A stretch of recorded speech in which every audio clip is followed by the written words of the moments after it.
Monsieur le ministre du Budget,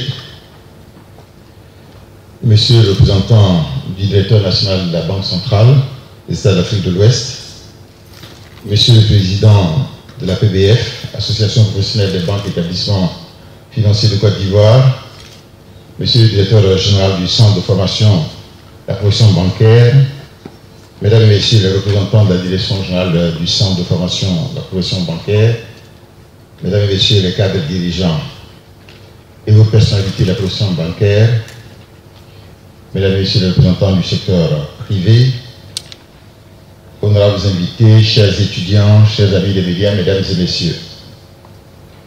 Je voudrais avant tout propos, au nom du président de la République, son Excellence M. Alassane Ouattara, et au nom du gouvernement, saluer l'ensemble des participants à cette cérémonie et souhaiter, après donc le président de la PBF, le traditionnel Akwaba, c'est-à-dire la cordiale bienvenue aux participants venus de l'extérieur. C'est un réel plaisir pour moi de présider, au nom du président de la République, cette cérémonie d'ouverture du grand oral de l'Institut technique donc de banque, ITB.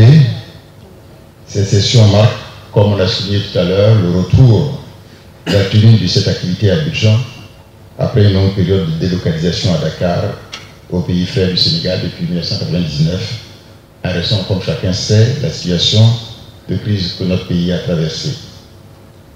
Et je voudrais saisir cette heureuse occasion pour saluer et féliciter tous les organisateurs de cette importante manifestation, avec à leur tête, bien sûr, le président de l'Association professionnelle des banques en Côte d'Ivoire, notre frère Suleiman Guerra-Souba, à son bureau et à tous les membres de cette importante association. Je voudrais peut-être qu'on les applaudisse parce que c'est un beau travail. Je salue leur engagement et leur détermination qui ont permis le retour du grand oral de l'ITB ici à Abidjan. Il me plaît à ce titre de souligner que notre pays est honoré d'obtenir à nouveau l'organisation des sessions du grand oral de l'ITB. Cela témoigne une fois de plus la confiance renouvelée des partenaires régionaux et internationaux en la Côte d'Ivoire. Cette marque de confiance est la preuve que notre pays, après la décennie de crise qu'il a connue, a définitivement renoué avec la paix, la stabilité politique et le développement économique. C'est ce qui explique le retour ainsi que les installations réalisées ou en cours en Côte d'Ivoire de nombreuses institutions internationales, entre autres la Banque africaine de développement, la BAD, le FIDA, Africa Exim Bank End, l'OPIC, Africa Rice. Il en va de même pour les grandes multinationales telles que General Electric, Microsoft, ExxonMobil, etc. Mesdames et messieurs, la cérémonie de ce matin revêt un intérêt particulier pour le gouvernement ivoirien, car elle s'inscrit indéniablement dans la dynamique de reprise économique de notre pays, marquée par le retour à une croissance économique forte et durable, de plus en plus inclusive et entraînant un développement accru des activités dans le secteur financier. Comme vous le savez, la vision politique forte du président de la République, son Excellence M. Alassane Ouattara, et sa grande ambition de faire de la Côte d'Ivoire un pays émergent à l'horizon 2020 induit la résolution de plusieurs problématiques, dont celle du financement d'une croissance inclusive, durable et forte. Le gouvernement ivoirien, pour répondre à cette problématique, s'est résolument engagé à accompagner et à accélérer le développement du secteur privé en général et du secteur financier en particulier. En effet, l'action du gouvernement, faut-il le rappeler, a été orientée vers la promotion du secteur privé afin de faire de ce dernier le principal moteur d'une croissance économique inclusive et pourvoyeuse d'emplois, avec notamment une forte contribution du secteur financier. Dans cette dynamique, le gouvernement a entrepris d'importantes réformes structurelles et sectorielles visant à créer le meilleur environnement institutionnel, juridique et opérationnel pour accompagner les acteurs du secteur privé dans leur développement. Ces réformes ont permis d'améliorer la compétitivité des principaux secteurs de notre économie et de promouvoir les nombreuses potentialités de notre pays.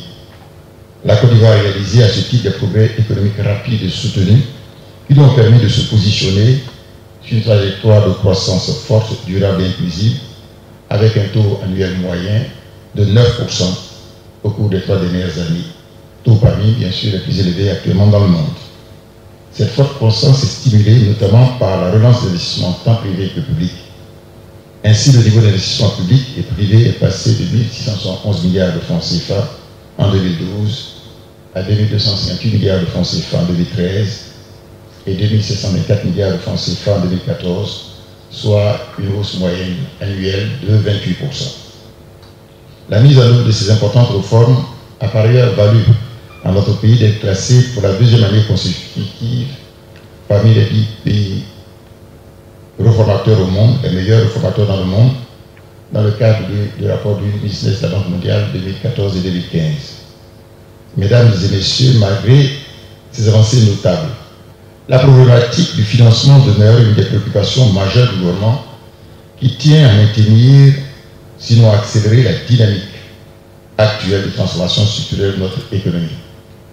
Il s'agit de trouver une réponse adéquate aux nombreux et importants besoins de financement liés à la modernisation et au développement de nos économies. Ces besoins concernent, entre autres, les points suivants: la construction d'infrastructures marchandes, modernes et compétitives dans les domaines des routes, autoroutes, ports et aéroports, énergie et TIC notamment. La diversification et la modernisation de la production nationale des différents secteurs, ainsi que l'intensification de la transformation locale des produits de base, l'acquisition et le transfert de technologies, la valorisation du potentiel de croissance et d'emploi des PME. S'agissant d'ailleurs de ces PME, les PME en Côte d'Ivoire représentent 80% du tissu économique, mais ne créent que 18% de la valeur ajoutée nationale.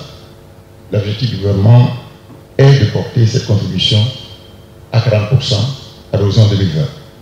C'est dans ce sens que le gouvernement a adopté et entreprend la mise en œuvre du programme Phoenix de développement des PME. Ce programme d'un coût global de 86 milliards de francs CFA fait et fera appel au secteur financier. Comme vous pouvez le constater, les besoins en financement en Côte d'Ivoire, à l'instar des autres pays africains, sont importants, mais malheureusement peu satisfaits par notre système financier local. Celui-ci, en effet, a du mal à capter suffisamment d'épargne intérieure pour financer l'économie. Les niveaux de bancarisation dans les pays de l'UEMOA, par exemple, demeurent insuffisants. En Côte d'Ivoire, selon les données de la BCEAO, ce taux s'établit à 14,6% en 2013, pour une moyenne de 11,7% au niveau des pays de l'UEMOA. Une publication de la Banque européenne d'investissement, la BEI, indique que ce taux est de 18% pour l'Afrique subsaharienne, 27% pour l'Asie de l'Est et le Pacifique, et 28% pour l'Amérique latine et les Caraïbes. Ce faible niveau de bancarisation peut être lié à la prépondérance dans nos économies du secteur informel, qui est bien, mais il y a des problèmes pour lesquels un volume de transactions financières important échappe au système financier. De plus, le développement des transactions en liquide aggrave les risques de blanchiment d'argent susceptibles de financer des activités illégales ou même terroristes. Une part importante de la production nationale provenant de ce secteur échappe également à la fiscalité. Ce n'est pas le ministre du budget qui me dira le contraire. Ce qui explique en partie le faible niveau de taux de pression fiscale. Ce taux est d'environ 16% du PIB en Côte d'Ivoire, contre un plancher communautaire de 17% dans les pays de l'UEMOA. Par ailleurs, l'essentiel des ressources des banques sont à court terme, voire à très court terme.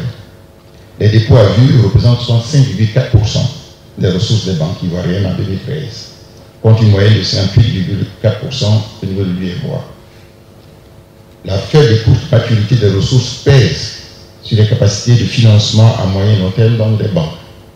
En Côte d'Ivoire, par exemple, le niveau des crédits à l'économie est d'environ 3 447 milliards de francs CFA en 2014, correspondant à un taux de financement de 20,2% du produit intérieur brut, contre une moyenne sous-régionale de 24,6%. Au regard des importants besoins de financement de nos économies, le niveau de capitalisation de ressources propres de l'UEMOA, malgré les efforts indéniables réalisés, demeure encore faible. En outre, le système financier sous-régional reste faiblement intégré au système financier international, ce qui ne lui permet pas, bien souvent, de capter les marges de financement extérieurs, notamment auprès des acteurs financiers internationaux. Ces carences du secteur bancaire s'étendent malheureusement à tout le secteur financier qui reste encore pas suffisamment organisé et intégré. Mesdames et messieurs, nos économies doivent disposer d'un secteur financier viable dans toutes ses composantes: banque, assurance, microfinance et bourse des valeurs. Il doit être capable de couvrir en synergie l'essentiel des besoins de financement des acteurs économiques à travers des produits adéquats, innovants et durables. Nombreux sont les défis à relever afin de permettre à ce secteur d'activité de jouer pleinement son rôle de levier important de la croissance économique et développement social du continent. Il s'agit notamment de la bancarisation de masse à travers l'élargissement des réseaux, d'une meilleure participation à la levée de fonds en vue du financement des projets tant publics que privés, notamment les projets en PPP, de la poursuite du processus de dématérialisation bancaire par l'utilisation des TIC, de la poursuite du relèvement des niveaux de capitalisation de ressources propres. Il lui incombe de prendre une part active dans le montage financier des projets structurants et de garantir la maîtrise des mécanismes complexes de circulation financière.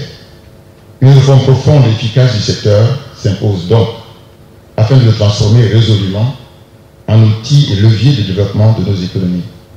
Il va jouer son rôle clé d'appui à la croissance, en assurant notamment le financement des investissements en capacité productive pour le secteur privé, en infrastructure pour le secteur public et en capital humain, formation et santé notamment.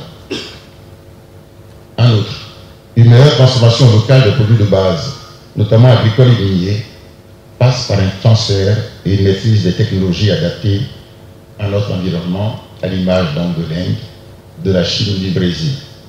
Le secteur financier se doit d'accompagner cette dynamique de transfert de technologies qui permettra non seulement à nos économies d'intégrer les chaînes de valeur internationales à forte valeur ajoutée, mais ce faisant, ouvrira de nouvelles opportunités aux acteurs du secteur financier.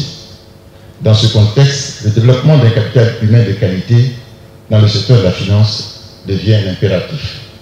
Je pense qu'on va retomber sur nos pieds. Je me félicite donc de l'appui constant d'Instituts techniques de banque qui, depuis sa création, comme rappelé tout à l'heure en 1950, contribue au développement de notre secteur financier régional. C'est un label de qualité qui compte aujourd'hui, M. Piano l'a souligné, 30 000 diplômés, leaders ou futurs leaders dans le monde de la finance, dont 8 000 pour le continent africain, 4 000 donc en Afrique subsaharienne et 4 000 au Maghreb. La cérémonie donc de ce jour marque le temps de l'amplification de l'action pour le développement du secteur financier à travers la promotion du développement humain. Le Grand Oral arrive à point nommé car il contribuera à accroître l'offre et à améliorer la qualité de la formation professionnelle, bancaire et financière de notre pays et de la plupart des pays donc de la sous-région. La formation en emploi douté constitue la matrice d'efficacité et d'efficience de toute politique publique ou privée au bénéfice du développement économique et de la prospérité partagée. J'ai coutume de rappeler, citant le philosophe français Jean Baudin, qu'il n'est de richesse que d'homme, car la vraie richesse d'un pays se trouve incontestablement dans la qualité des ressources humaines qui le composent. Je reste persuadé que seront fructueux et pleins de promesses les échanges entre les étudiants et les membres du jury du Grand Oral qui porteront, nous a-t-on dit, sur les 5 univers de réflexion suivants: le rôle de la banque et son positionnement dans l'économie, l'environnement réglementaire de la banque, la gestion financière de la banque, le pilotage commercial de la banque et la gestion des ressources humaines. C'est avec cette conviction et avec cet espoir que je déclare, au nom du président de la République, son Excellence M. Alassane Ouattara, ouvert le Grand Oral de l'Institut technique de banque et souhaite plein succès à l'ensemble des participants à ce Grand Oral. Et je vous remercie de votre aimable attention.